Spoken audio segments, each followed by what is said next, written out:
Welcome to the show, everybody.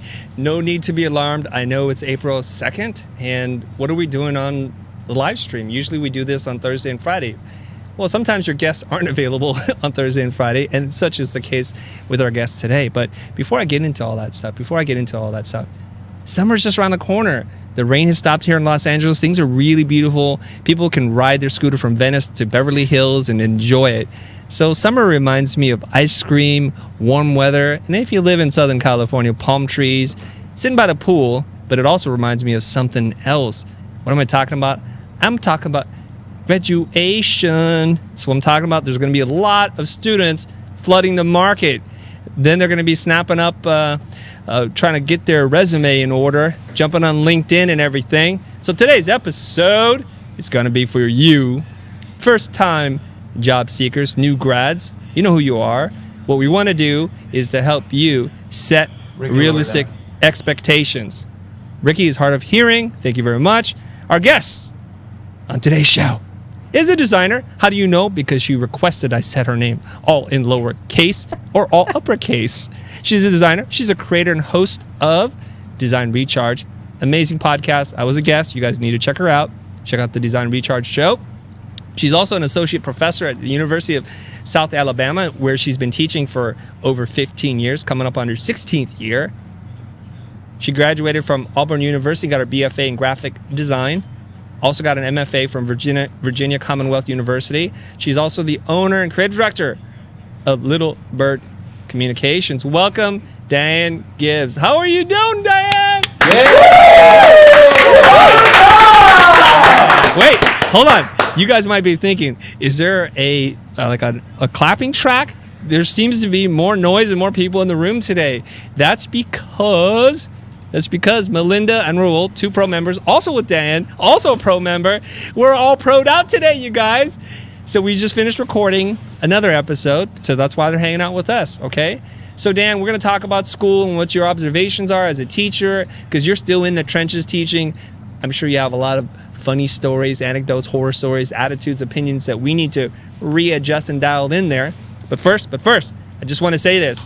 First, April 11th through 13th, I'm going to see you in person for the first time at Creative South. I just want to let everybody know I'm going to be there. I'm going to be there in Columbus, Georgia, I believe. My first time ever. So I'm looking forward to this. So here's the question, right? What are some of the expectations that students have of life after school? Let's start there. Okay. So some of them are totally on track. Okay. Some of them, not so much. And granted, I'm just telling you what one viewpoint would be, not the everybody, right? Yes. But I'm kind of telling you where I see frustration or what I get frustrated with when I have maybe 3 people doing it right and then 15 people doing it a different way. Maybe there's not all right and wrong, but yeah. Do you think you knew what life was going to be like after you graduated, Chris? I don't think so. I think I had a fantasy about what life was going to be like, and it did not measure up to reality. And some things... How quickly did it really fast. It hits you like a truck in the face really fast, because I didn't understand this, and I know it sounds really naive for me to say, and who's this guy who's going to talk about business for designers when I didn't know what I was doing when I was 20 some odd years old. I thought there was going to be a line of people. Literally, I thought this. They were going to just call me, even though I had made no effort to reach out to them or develop a relationship, and just give me the best position purely on this amazing portfolio I put together. Those were my expectations. Does that sound like what some of your students are thinking? The relationship part, I think, is so much easier than it was when we were graduating. True. So much easier. But I think that they don't realize they need to start today. And I don't care what year they are. If this is the first day, then today's the first day and they're graduating in a month. Or today's the first day they're graduating in 2 years. Like, I think right now, you've got to start right now. There's nothing, you can't put it off anymore. There's never a good time. It's never going to be a perfect time. So start those relationships. Do you even know where you want to work? Like when we were graduating, maybe, Chris, I can't remember. We're similar in age. But all we had was like communication arts magazines or print or right. right? Step-by-step graphics. Yeah, we'd flip through it and see in the annuals and be like, okay, this one's in the Southeast. I wanted to move to Denver, so I was looking in, or Arizona, and so I looked in the West. And so I was finding companies, and then I just started contacting them with a resume and a cover letter. And I love to talk to you about what I did with my students that I thought was a good exercise. I think it's a good exercise for anybody, actually anybody who's not even a first job seeker. But the question was how do you differentiate, and how do you, I was trying to get to the how can you differentiate yourself and help that company with their goals? Oh. It was way too much for my kids. I mean, all of them but 3 maybe. Okay. I don't know if you would you know that how old were you when you graduated? I was, I think, 22 years old. Okay, I was 23. It took me 5 years. But that's okay. So when you graduated, like, I don't know if you talked about this on the pro call the other day, and, a lot of people are like, oh, I just didn't learn that in design school. I didn't. And, sometimes I'm like, yeah, I didn't either. I didn't learn that in design school. So I've tried to make a difference and tried to do something, teach some business stuff and teach stuff that's outside of the realm of maybe just design. But sometimes you're just laying the foundation, and you know what I mean? Like there's so much that they don't realize that they did learn that they wouldn't know if they hadn't gone to school. Do you know what I mean? Yes. Okay, I want to talk about this. I mean, I think you and I could talk probably about on this subject for 23 hours straight. I mean, maybe an occasional bathroom break, but let's talk about this. Is that I think students and a lot of people operate like this. There's the need to know and the nice to know. And the need to know is I need to know how to use software, usually in students, right? I need to be a better designer. I need to learn about typography or color theory. I need to know those things. But marketing, communications, building my resume, establishing professional practices, when you have to think about the poster you have to finish designing or learning these other things, and I'm guilty of this myself, I just felt like that can wait. And that was a big mistake. But I think some people, even maybe me taking myself back in time, I needed to figure out what real life was like in order for me to be open to that idea. So as much as you talk about professional design practices and being in the real world, until they're in the real world, they're not going to see the same value. It's great that you're doing this, right? But they can't hear it yet. So this is why doing some practical training, doing an internship, working somewhere in the real world, you're going to see, oh my gosh, Professor Gibbs had been talking about this for so long, and now I see it. I better straighten up. I better get my act together because this is real. Right. Absolutely. So their priorities. It's one thing I used to teach this class called freshman seminar. So it was kind of like, here's college, and I think all schools have it now. It's really, they go through these, universities go through these different things and these phases, and they're like, oh, everybody should take this. And granted, I do think some of the things were good, but some things weren't. Yeah. I think that we did 1 week on budgets, meaning how much does it cost for you to live? So it was kind of like I did a Dave Ramsey kind of esque budget list of all the things that you're spending and what you're going to need to be able to live the same way you're living. And so I take them through this and I say, okay, so a lot of our kids live with their parents still. Yes. And a lot of them are living in a very much nicer house than what I think they would be able to afford. And so I take them through that and I say, okay, well, do you think that you would be able to afford this? You want to live in the same kind of house as your parents. Well, when do you want to live there? And they'll be like, oh, well, in 5 years, I want to live in a house like that. I'm like, well, wow, it took your parents like 20 years to get in that house. But okay, you can get there in 5 years. So again, it's bringing reality. I'm like, how much do they pay? I mean, my parents, they probably are not super happy if I share this, but they're like power bills $400. And it's not like they keep it like 80 at their house. They just have a really big house.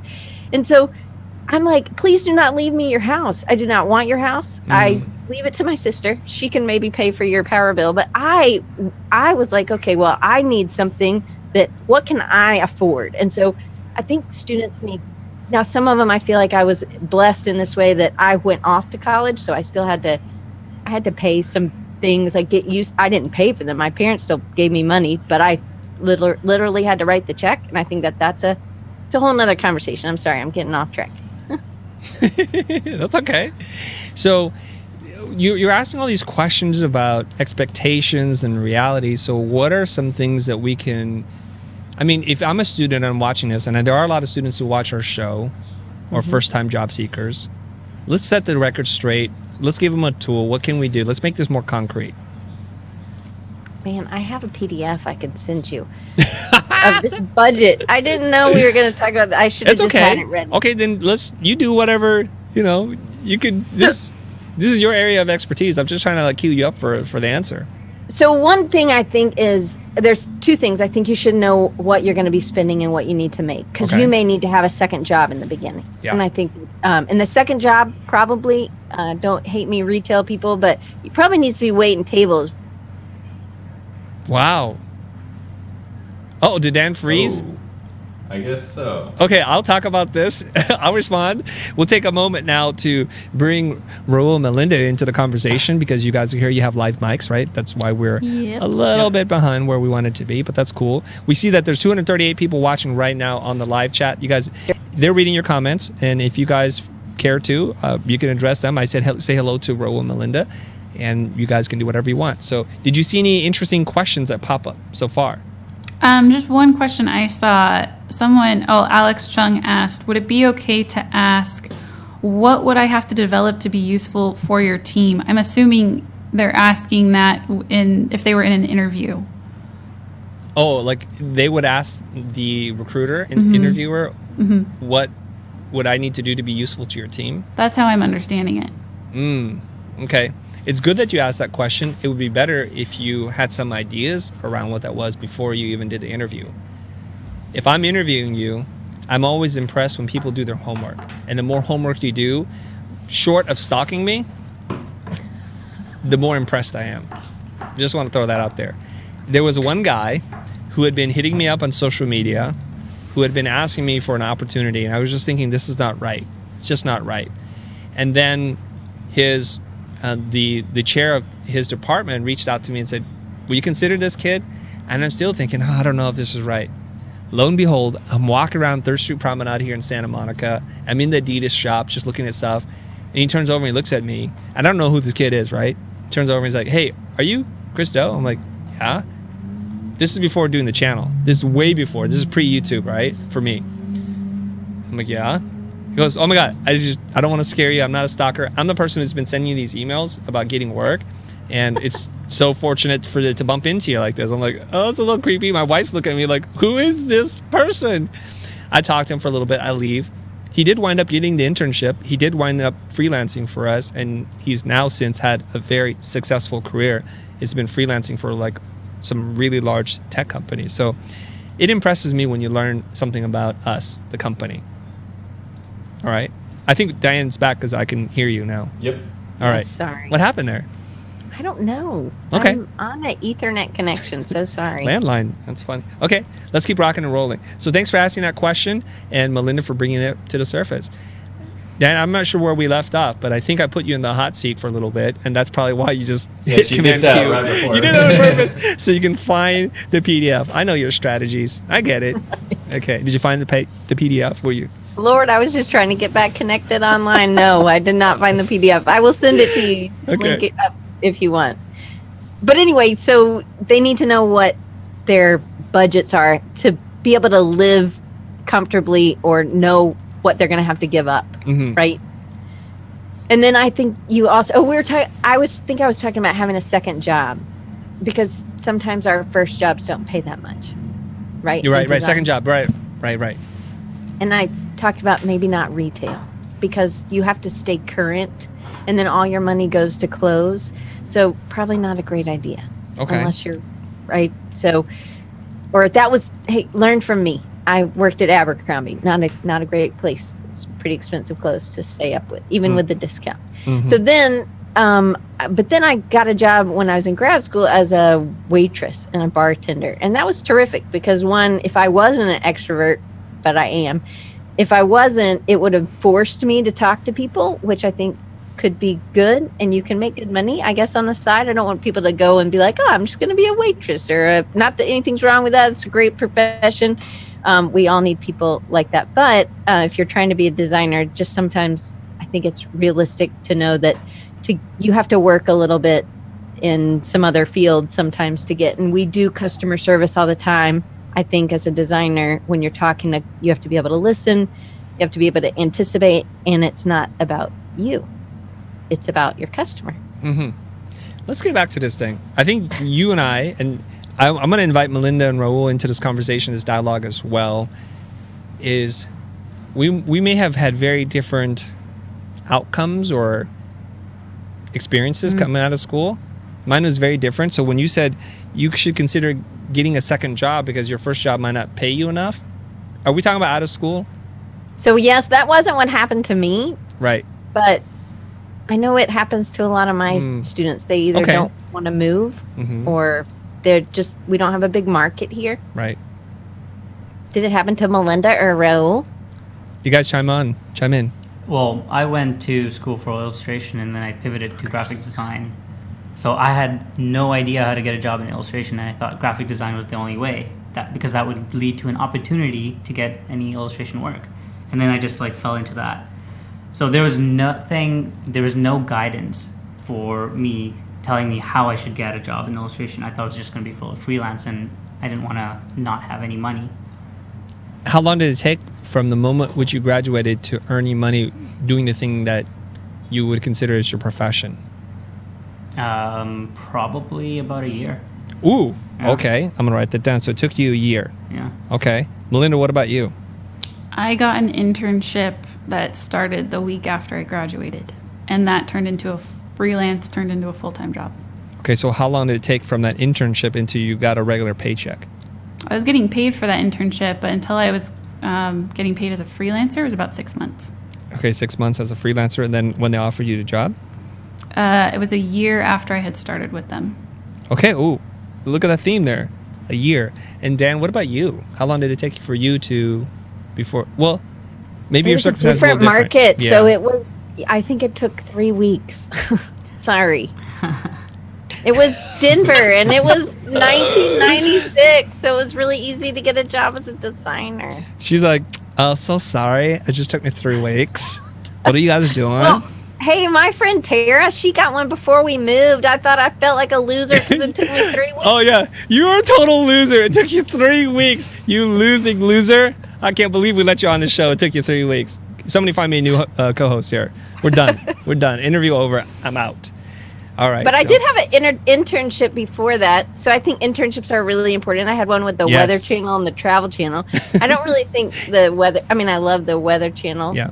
I mean, I'm cable, but I like that they tell me what the weather's going to be. So, but it's not like great graphics or anything. But I actually think it was good to have a job that taught me about professionalism and writing emails and things like that. Yeah. Okay. So the students that are graduating today, in today's hyper-competitive job market, what are you seeing? And I think this is where I want to bring the conversation back to, if you're going to graduate in the next 3, 4, 5, 6 months, whatever it is, I want this information to be very relevant to you. So what are some realistic expectations? And then we can dig into potentially how we can work through those problems or challenges. Well, the kid that stalked you, sort of. Yes. He knew you. He knew what you liked. He knew where you lived. Maybe not where you lived, but come like on, the let's not go city, too far here. right? Yes. Right? Yeah. And so he also knew what you were posting, and he knew what you were about, so he knew what was important to you. And those are things that we can all actually have access right now. If you like somebody's work, then see what they do. Is this what they do full-time, or do they have a different full-time job and they just don't share that? Like sometimes that happens a lot in our industry. So I think it's like investigation work. And I love those like crime scenes, except there's no crime yet, right? It's just you being a designer and you're investigating. And I think this is fun. This is like art history a little bit. You get to dig in to what the background is behind the artist, and it just happens to be a living artist. So you just get to kind of go. And sometimes it's just about meeting them. A lot of times when I was working, there would be people who would come and show us their portfolio, and we didn't have a job to offer, but I knew other designers. So because our industry is incestuous, I used to think that this was bad, but it's actually a benefit. If you're nice, then maybe you'll find other jobs that way. Have you felt like that in your career, Chris, that it's who you know, but in a good way? Yes, I think so. All the opportunities I got came from relationships that I had. And what about Rahul? Yeah. What about you guys? How do I get my first job? No, in terms of like relationships and how they might have impacted your career.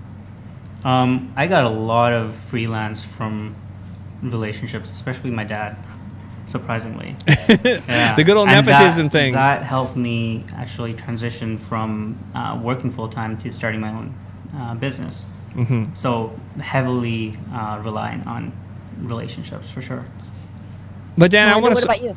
I want to circle back on that just for 1 second, because if we think about it, and I want to kind of just try this little experiment here. I'm just thinking of it, or I'm just going to say it as I'm thinking of it, which is this: is what is the opposite of relationships? No relationships or no network? What are we talking about? Is that Well, you don't have any connections. You don't know who. okay? So you don't know anybody, Yeah. and so then can we logically then think through this that if you don't know them, there's a good chance they don't know you. Mm-hmm. Yeah. I mean, so I don't know how else you get opportunities if nobody knows you and you know nobody. So we're not really saying anything that's earth-shattering right now. It's like you're going to get opportunities through relationships. Maybe that's what we need people to understand, that because you're good in school, because you might be the envy of your classmates, that's a very small circle of people. And last time I checked, your students, your classmates were not hiring. So what good is it? And that was one of the things that I thought. I thought, well, my classmates know me. And even then, even if you have a network, if you're not telling people what you do, they're not going to know. That was one of the biggest mistakes I made, is I never told anybody what I did. Everybody just assumed I did art and I painted and drew, but nobody was interested in what I'm actually doing. And I assumed that they should, which was, it didn't lead me anywhere until I started telling people, hey, I do graphic design. Oh, Yeah. Can you do a catalog for me? Of course I can. What was the first time you told somebody? How was that awkward for you when you told somebody what you did? And do you remember kind of what the situation was in the beginning when you started telling people what you did? Yeah, I was just like, yeah, I design stuff. Because I had this misconception that design was just like really artsy, right? And that was because I did illustration, that what would people think? They would just think that, oh, I'm just drawing pretty pictures. So I lacked the understanding of communicating like what I did. So when I did say it to people, it was just like, oh, I think I can do that, or I'll take that job. So there's no clarity. So one thing I think Chris is really good at is in calls or when he's doing YouTubes, he kind of gives people a framework. Do you think it would have been helpful if your teachers had said, hey, you could say this, and kind of use repetition throughout your time in school to kind of go over what that you could have done, maybe? Absolutely. I just got a sheet with a bunch of terms for what these words mean, but I didn't know how to use them. There was no education in like practicing that language. And also that language with different type of people, because you can't talk about like illustration to somebody that doesn't get what illustration is. I almost think it's one of these programs where, kids that behave badly, who consistently cut school or do things they're not supposed to and they get in trouble, they get sent into a program called Scared Straight, where they drop them into prison. I think something like that needs to happen for designers. Do you know what I mean? Like if you're going to graduate from a design program, somewhere before you graduate, probably at the midway point, you should be dropped into some dose of reality where you work inside a studio and agency and you kind of see what it's like. Because you and I could talk till we're blue in the face, but a lot of students are like, nah. I imagine them putting on this voice, you're an old timer. What do you know? I know what's going on. I'm conversant with what's going on with the internet. I'm fluent in that language, and all your ideas are old. You're just an old person, I'm surprised you got out of your wheelchair to teach class today. Right? Maybe that's what they're thinking.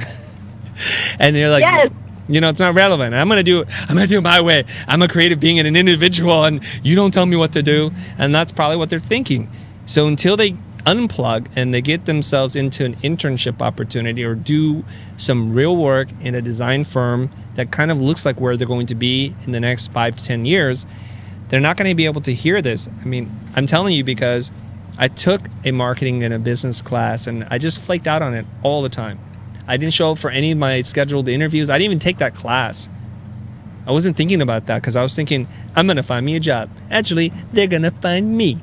That's how it's going to be. So I had that kind of attitude. So I think a Scared Straight program for creatives would actually do a lot of benefit. And I don't mean it to be like to do it in a mean-spirited way, but when you find out you actually have to work in teams, that's a big deal.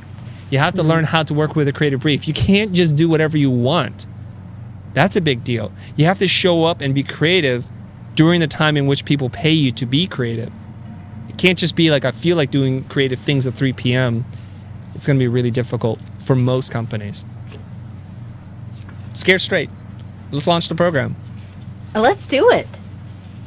I think that's great. So I asked the kids in my class, I'm not going to tell you who wrote this, right? Okay. But I think there were some unrealistic expectations. So one kid, I have it in front of me, I'm not going to read it word for word, but one of the things they kept saying, I mean, I'd say like out of 15, 10 said that they were great at teamwork. They just say they're great at teamwork. I'm like, well, how about you give me an example of when you did this and what that looked like? It doesn't have to be a paragraph. It's just 2 sentences. You know, here's how I use teamwork, or this is how I'm involved in a team, instead of saying I'm good at teamwork. Or like if I said, oh, Chris, I really like you. Thank you. The end. Right? That's not as good as, unless I say, you know what, Chris, I think you're a great listener. I actually think you really have a great heart. You really want to help. That's much better. You do have a great heart. Actually, I think you do. So anyway, I wasn't being sarcastic. But I think that it's the same thing. It's like, I can say I really like something, or I can say, you know, this is really important. Except I wouldn't use the word really, because I think that's words like really and very, they're just fluff words. They're powerless words. It's powerless language, and you shouldn't have that in your, whatever this letter is called that you write to these people, cover letter. But I think you should write things about them, and each one is different. I think when Chris and I were going to get a job, we didn't have to. We just had this like cookie cutter, and next one. It was all the same. All we had to do is sign the piece of paper. But now it really has to be catered for every single company that we write to, and you have to say why you like that company and why you like this person and what you think about something that they're doing that you would fit in. And I don't think we're factory workers. We don't go and find a job that's doing exactly what we're doing. It would be better if we found something that we were a hole that they didn't have. Like if Rahul was an illustrator, he would be great at a design firm that didn't have an illustrator, because now they have a superpower of Rahul. Oh, I see. That's a good angle to take. I like what you're saying. I'd like to add to it by talking about how you may adapt what you're saying for the digital age. Because even when I graduated in 1995, I didn't send out a cover letter. I didn't send out resumes. I just called people I knew. And it worked out okay for me, right?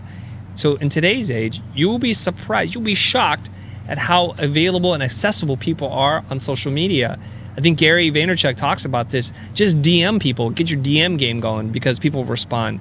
Now, we know if you try to email me, I don't give my email address away because I don't want to get bombed with unsolicited offers to do things. Now, email has become kind of useless for me personally, so I don't even give it. So people think I'm dissing them when I say, just DM me, I'll respond.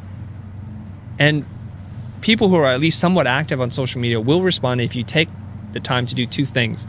I think the first thing that you said was be specific. Be very specific and choose your words carefully. And that leads me to the second thing, is choose your words carefully. I can show you some message I'm not going to do right now, where I have to scroll through a lot of it, and I'm like, I'm not going to read it. You could be the most lovely person, the most talented person, but you're not respecting my time. The DM should be a conversation, not just you dumping everything that you have on your brain to me. Start simple. Begin a dialogue. And then please just don't ask me how I'm doing or what's up, because I just move past you because it's super generic. Don't do that to me. Tell me something specific that reflects what you want, and use as few words as possible. And you'll be surprised at who answers. Like, I don't have to call Gary Vaynerchuk. I don't have to email him. I'll have to just mention him and say something that's going to catch his attention, and he will respond. That's just how it works. Okay. Exactly. I see Melinda writing up a storm over there on these little orange 3x5 note cards, so it must be question time. Melinda? I have, yes, there were a couple of really good questions. One is from Dino. Is it better to take more time to find the company that fits your personality, or find whatever company you can? So does it take whatever you can get, or hold out for Diane? something good? Well, it depends on where you are. If you have to pay all your bills in 3 weeks, then you need to find something. So I think that this is where comfort comes in. So maybe this is when you get the waiting tables job so that you don't have to take whatever job you can. But I also think you can learn if you go to a printer. What I see though is people get comfortable and then they never leave. Not that working for a printer is bad. I feel like I'm like this and that, but a little bit. It's a good maybe first job for 6 months. But I wouldn't want somebody to get stuck there maybe. Anyway, that sort of maybe make some people feel bad. Sorry about that. Aw. Yeah. But you know what I mean? Like, Yeah. there's two choices. You can get the first job. It's about how desperate you are. Do you have savings? Do you not, then hold out. But I think if you have a longer amount, say you're a junior in college and you're about to go into your junior year, this is a great time to start making those relationships. You don't feel desperate. You still got 2 more years. So start the relationships. Ask for one, in a DM or an email, because I still use email. Some old people still use email. But I think DMs are great, but they need to be fast. It's like, hey, I really like this. What could you, and it can't be like, what could you tell me about teamwork? Like, that's way too open-ended. Like, you need to ask something specifically. Could you tell me how the typography of this piece is working, and send them a type 1 piece in typography, and ask for something specific, or the color, or if it's, you want to know about teamwork, then you need to be very specific about your question regarding teamwork. Start the relationship. I want to make this one comment for all the old people in the room and listening. I just want to say this. Email has become a way for us to procrastinate or organize to respond to later, because it's in the inbox, right? And we're constantly sifting through delete, respond later, or respond right now. And so we feel like there's that net that's going to catch us. But for some reason, I have a very different feeling about how Twitter or Instagram or even YouTube works, which is I can't find your message later. I feel that there's a sense of urgency, and this could be just my brain tricking me because it's kind of disorganized. I can't catalog it, I can't index it, I can't move into different folders. I either respond or I don't, and I lose you in the stream. At any given time, if I open up my Instagram account, I will see 20 plus messages, and I start to feel like I got to deal with these. I have to knock them out. And sometimes I click on it, and I accidentally hit like okay, like I didn't write anything, and then it disappears somewhere, and I have to go find it again before I answer the next message. So I think if you want a more conversational thing, because there's urgency baked into this, because the platforms are so hard to keep organized, you have to respond. You have to respond right away, or you're not going to respond at all. So I want to say that you guys can probably use, this is not an if or, but an and approach. Write an old-fashioned letter, handwrite it if you can, or type it out on a typewriter so there's an analog component to it. Follow it up with a really thoughtful, beautifully crafted email, and then DM them on social media, and try more than one platform, and do not give up the first time, because sometimes you just get lost in the shuffle. If you do all 3, you're going to do really well for yourself, that at least now they know who you are. So if we're talking about building relationships, the first part is an introduction, and that's a pretty good way to get introduced. Can I share a story in regard to that? Okay, now everyone's getting excited. So, I was like, all right, share away. So when I was sick of my old job and I wanted a new job, something closer, I literally walked into an office or a place that was close by to my home, and I just asked for it. I just said, can I talk to the creative director here, or who was in charge? He said, okay. I'm like, hey, I noticed there was this job posting. Do you have some time to talk right now? He's like, yeah. And then we chatted for about half an hour, and we left off with him saying, this was really ballsy of you to actually just come in and ask for a job. And you made us think about the role that we're putting out, because it was a junior designer position, and I convinced him that he needs a senior designer. So now they were reviewing the job posting and looking at possibly introducing a senior designer. And at the time, I think they're offering about like $45,000, and I told them, look, I wouldn't take anything less than 70. I just went all out. I'm like, I have nothing to lose, because I don't want to work where I'm working, and I'll figure it out from here.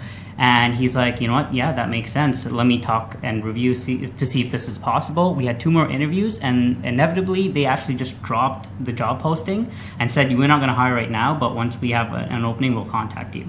Wait, so did you get the job? No. Oh my god. Oh my god, I can't believe it! I know I didn't get the job. I was almost there, but they just dropped the job posting completely. They're like, we're not going to hire anybody because we don't need a junior designer. Let me just play Jose. Okay? So Rahul walks in. It's like, you know what? I'm showing up in person. So basically, he's like, I'm amazing. right? And then he's like, your $45,000 job offer. He's like, take that. I'll tell you where to do with it. I'm better than you. That's pretty much what he. I'm just kidding. That was fantastic. Very few people can do what you did.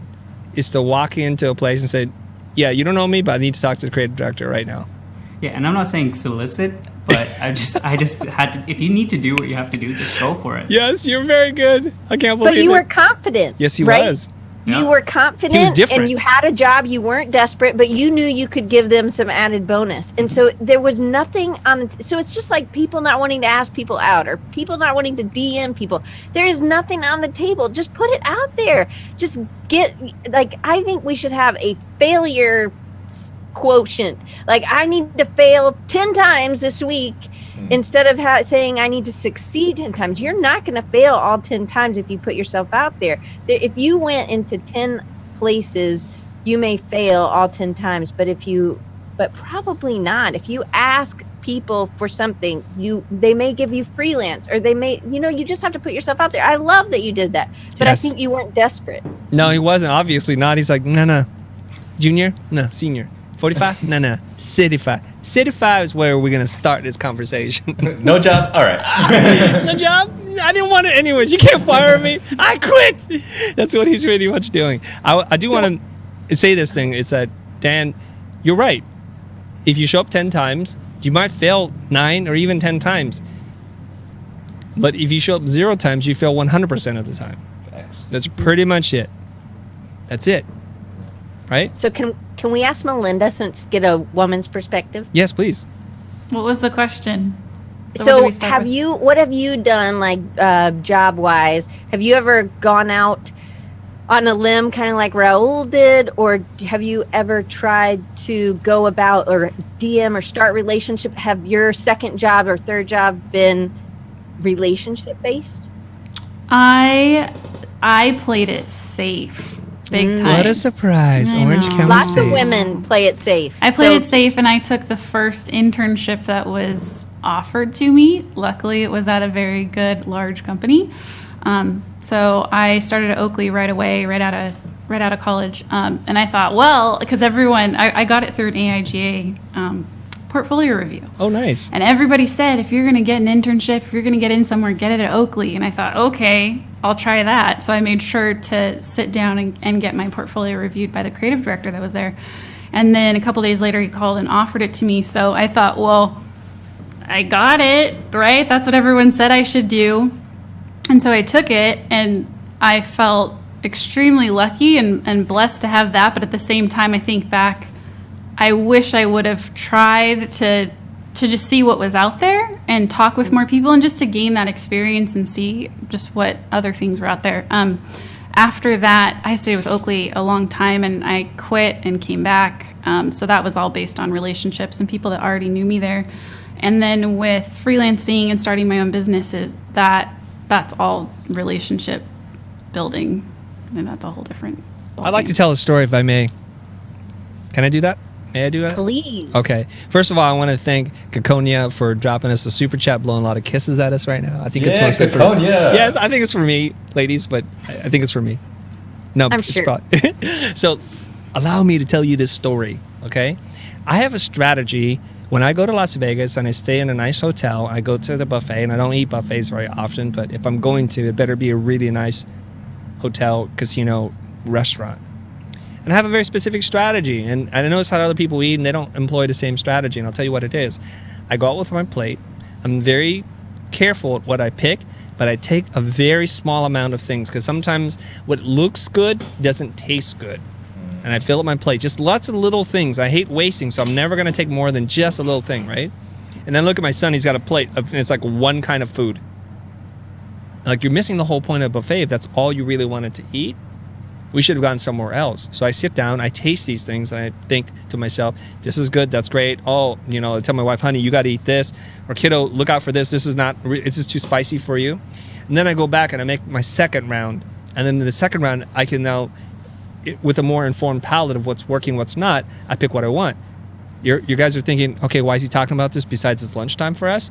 The reason why I'm talking about this is when you graduate school, you don't have to fall in love with the first job you have. And if you want to sit on the sideline and wait for that first thing to happen, you might be missing out on some really great opportunities. My suggestion, if possible, is when you enter the marketplace, just freelance a little bit. Just take short-term bookings and try to get as many experiences as you can prior to locking down and saying, let's get married. This will be really helpful to you because you don't understand how different companies manage work, their culture. Some companies are not great towards men. Some are not great towards women or minorities. And you want to know that before you make this long commitment. You want to have an informed opinion. You want to have some work experience. Now, if you're on the West or East Coast or in a major market, there's a good chance if you have a highly desirable sought after skill that these opportunities are available to you. If you're in a smaller market, try to find your own version of trying things out before committing 100%. It's good for you and it's good for the company. Because there's no need to, like Melinda's story, she took an internship, she took a job offer eventually, but what if she didn't like it? What if there was more out there for her? In a year, in 6 months, she'll quit. And that churn hurts her and it hurts the company because now they got to replace. It's just systems being moved around. So try it before you buy it, guys, and I think you'll do better. Okay? That's my story. I agree with Good that. story. Thank you. Do you feel like that, Melinda? Do you feel like you kind of got married to the first boy you went on a date with? I did. I mean, Oakley's a pretty good first boy, to be honest. Well, and that's why I felt like, well, if I got that offer, I don't want to give that up and then not have anything else in the back pocket, or I turn that down and then nothing else comes. And so I had that scarcity mindset. And what if nothing else came and that was the place that everyone said you need to work there if you're going to get any job here? So do you ever feel like that in your own company now? Do you ever have that scarcity mindset? Yeah. And it crops up in different ways, but like I would hang on to clients that I shouldn't have, that were low paying clients. And that was one of the first things that Chris and I talked about, that how can I get the projects and the clients and the clients that had the budget to afford my services if I'm not willing to let go of the ones that can't. And that was a big thing that shifted. But so that it'll crop up here and there. But you believe in yourself, right? Like, you were clearly one of the best students, like however many years ago that was, that Oakley wanted you. I mean, the best, whatever, guy out there, he wanted you, right? Mm-hmm. And then, but what you didn't get was that a lot of other people wanted you too. I didn't even know that. I Right. didn't even try to go out and see if other people would. Date around. Didn't. And I was the complete opposite. I didn't last in a company more than 3 to 4 years. If I wasn't growing, I had to leave. But that's We good. got that still a about you, long time, Rahul. though. We got that about you. Well, Yes. but the funny thing is, I've always wanted a job at a design agency, but I always ended up in a corporation. And I couldn't land a job in a design agency only because I didn't have the portfolio for it. And I see, like, there's a bunch of questions about, like, how do I get a job if I don't have the portfolio for it? We'll get to that. This is not a portfolio building kind of talk, but here's something that's really smart that Archimedes Effects wants to remind us, that Michael Jordan said he's missed 9,000 plus shots, lost over 300 games, 26 times he's been trusted to take the game-winning shot and missed. He said, I've failed over and over again in my life, and that's why I succeed. This is another basketball analogy. And I think about, I really actually don't like basketball, but Auburn's in the Final Four, so I'm actually watching it for the first time. So anyway, there's this basketball player did you know that actually, so this sort of goes with the portfolio question. There's a professional basketball player that used to do free throws instead of the cool way, like that or whatever. He did granny shots. You actually are more, you would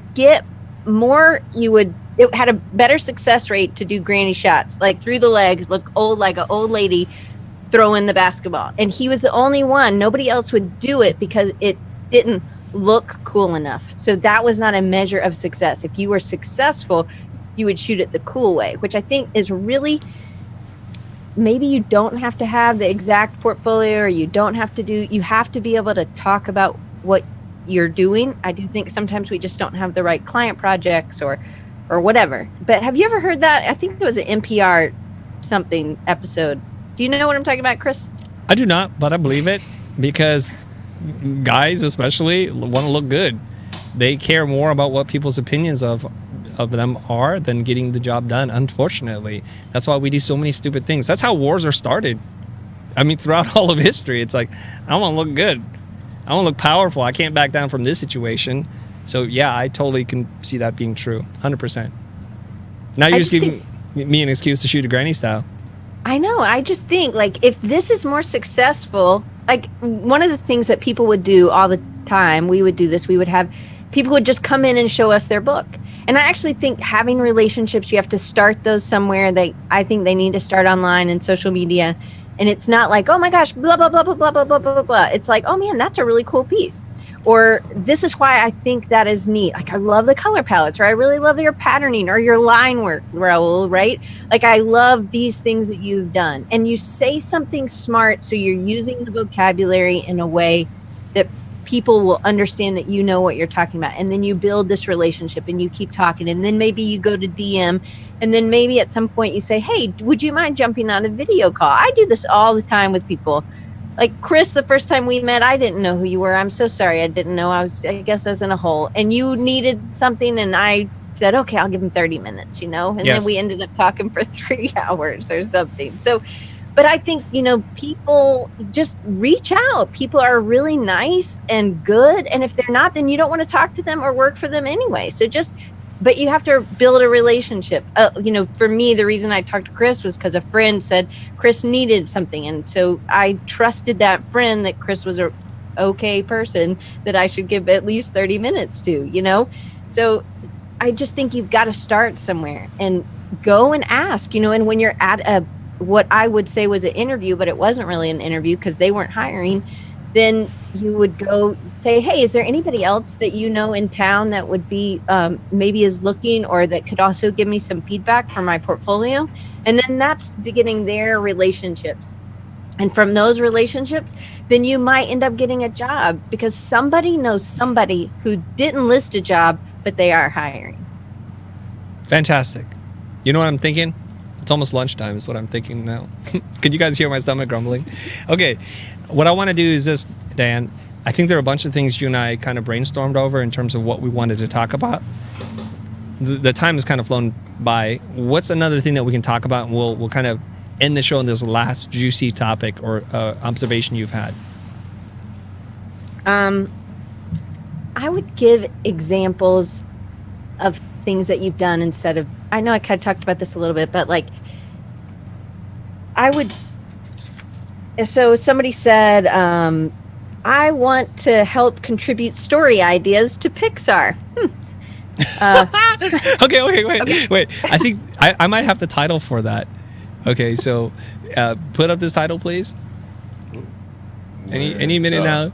We're going to call this part Stupid Stuff That Students Do. Stupid Stuff That Students Do, okay? Stuff. All right, Dan, keep telling me more about stupid stuff students do.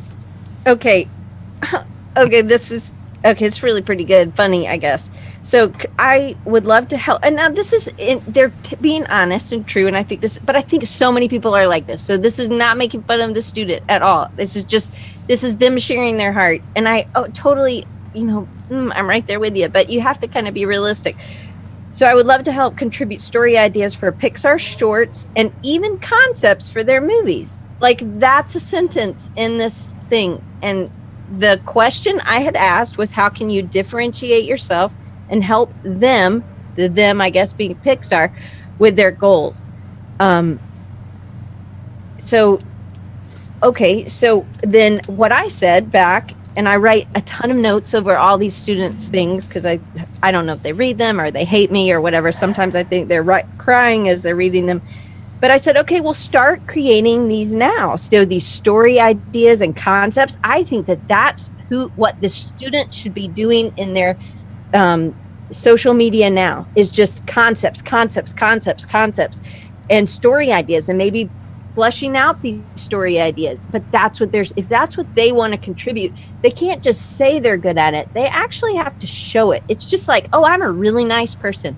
Trust me. You don't ever go to a lawyer and you're in front of a judge and say, oh, Chris didn't jaywalk. No, I'm saying he didn't jaywalk. Nobody believes it. We have CCTV footage. He jaywalked in Poland or something. I don't know. I know you're going to Poland sometime. That's how I brought that in. I appreciate that. I did my digging. But I just think that people should start right now. If that's what you want to do is concepting, then I should be inundated. When I go to your social media, that's what I should see. And I should see strong, good concepts. And a lot of times, we're coming up with concepts and we have a lot of bad ones. I have a lot of bad ideas I just am not afraid to share them. So, because I know there's going to be some things that stick, but I'm throwing all the pasta at the wall and just seeing which ones stick. So maybe that's a good way to close, is just, if this is something you want to do, then I want to see that you've done it. Boom. Okay. Response? Rebuttal? Anybody? I agree. Just do it. Well, what do you want from me?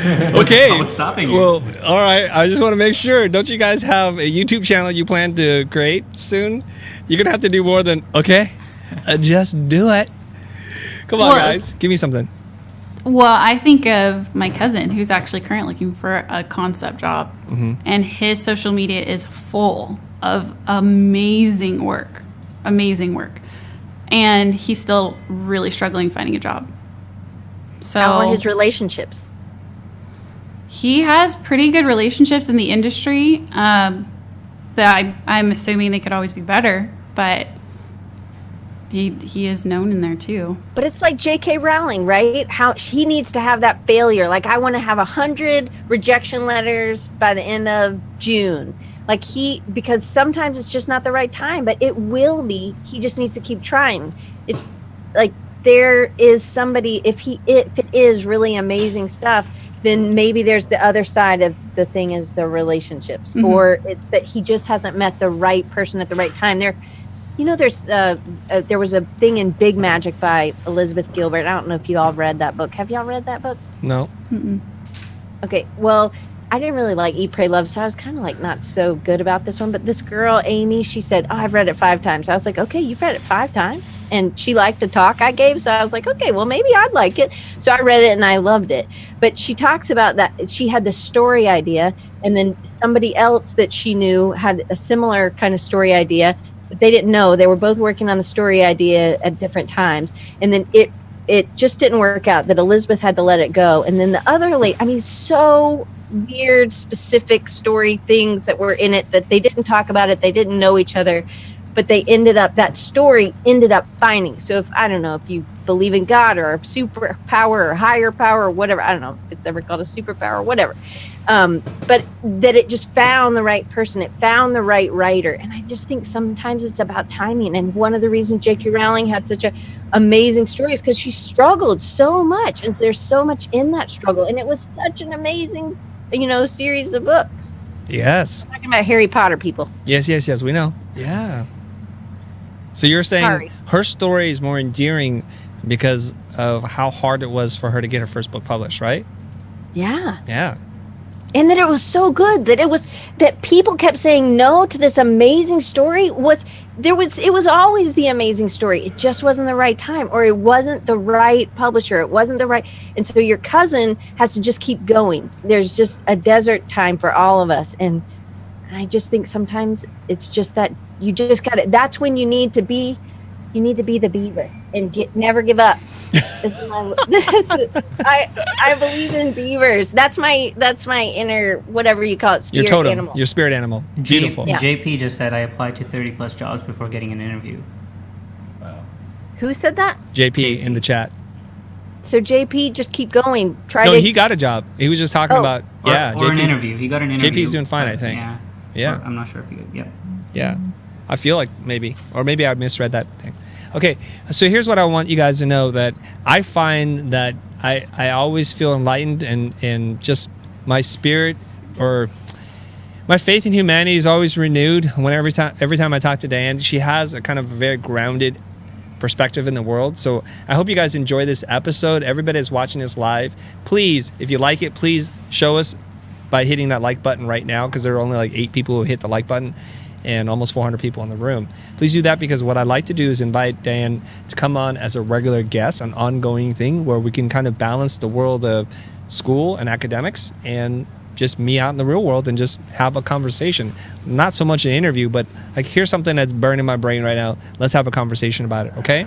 Now, before I say goodbye to Diane, I want to let you guys know how you can get in touch with her. She's at she's at Design Recharge, and out of respect for the designer in her, I now use all lowercase for her name. And you can go to check out her podcast, rechargingyou.com. Did I get that right? Yep. Rechargingyou.com. Here's my summary. I was frantically typing my summary, just trying to get the show ready to get out of here, okay? Here we go. What you want to do is you want to build relationships now. The moment that you decide that you need it is the moment you're going to realize how much you should have used this information that you gained from your teachers or from people like us. We're telling you that people don't hire who they don't know. So you got to get known. You can do it the old school way, and people do like that. Handwritten notes are pretty powerful. Old snail mail works very effectively. You're an old timer like myself and Dan. You still believe in email, shoot them an email, but keep it nice and short, right? But in the language of today, the game is in the DM. Direct message people, build a relationship. Don't ask for too many things. Be specific. All those kinds of things that Dan was talking about. Get the details right. Frame the question properly so it's not so open-ended. Like, what's the meaning of life? I'm moving past that question. Respect your time. Keep it super short. And when it comes to getting out of school and getting a job, practice the idea of trying it before you buy it. And there's no penalty for trying many different jobs. There really isn't. Just keep your booking, your freelance booking, really short. Commit to a week or two so you get a flavor of what's going on, and go ahead and book yourself on something else so they can't just re-up you and trap you. That's one of those things. They'll just keep renewing it, so your whole try it before you buy it will just be trying one company. And somebody mentioned this. It could be JP, it could be somebody else. I don't know who said this, but they said that their first job, when they applied for it, they couldn't get, but they found that there was an internship available. They did that, and they wound up getting the job 2 months later. So sometimes there's a stigma attached to internships, especially after you've graduated. But internships are a great trial opportunity for both companies, or both the company and you, to get to know each other better before you make that long-term commitment. And I highly recommend it. Melinda got her job through internships. I've done internships myself, and people who wind up working for me. Matthew Encina, who you guys see on the show as a creative director, started out first as a student and then as an intern. So the internship is not the final destination. It's just the beginning. And lastly, you've heard me say this before, you miss 100% of the shots you don't take. So put yourself out there. Rahul did. He got a no, but obviously the no eventually turns into a yes. And as a crazy thing, my one wish for the show today is that if we can have a Scared Straight design program where we take students who are not disillusioned, but just living in a fantasy world, we can plug them into a real place so they can get some of that experience, so they can return back to school more informed, just more laser focused. I think that would be a great thing. I want to let you guys know before we get out of here, I'm going on another Euro tour really soon. So April 26th to 28th, you guys can find me in Vienna, Austria, and then Warsaw, Poland. I hope to see you guys there for my design therapy workshop, mini workshop on mastering your mind, unlocking your true potential. Guys, thank you very much for making it to the very end of the show. Don't forget to like, comment, and subscribe to our channel. Hit that bell notification. Love you guys, especially you sustaining members, the Donuts, the Dough fam, the Future fam, everybody. See you guys later. We're out of here. Where's my music? There we go. So where the tunes be?